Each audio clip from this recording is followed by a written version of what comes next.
अपूर्णांकाची बेरीज आज तुम्ही शिकलात बरोबर ना? मग त्यातलंच एक उदाहरण दिलेलं आहे आणि सुशांत सोडवणार आहे उदाहरण. मग आता हे उदाहरण वाचले सुशांत. 5/7 अधिक 3/4. मग या उदाहरणामध्ये छेद समान आहे का? नाही.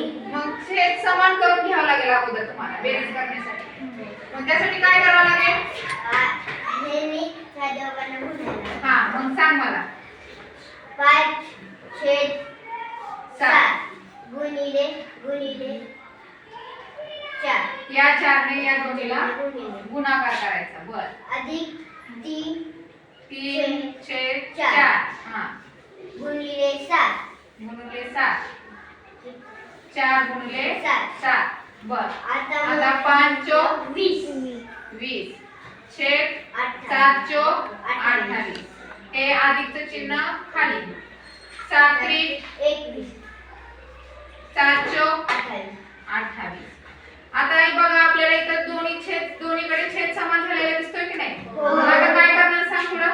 मग आता 20 आणि 21 ची बेरीज करणार. 20 अधिक 21 दोन्हीचा छेद समान आहे म्हणून 28.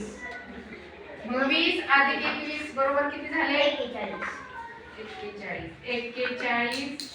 छेद 28. बरोबर आहे का सुशांत सोडवलेलं? हो.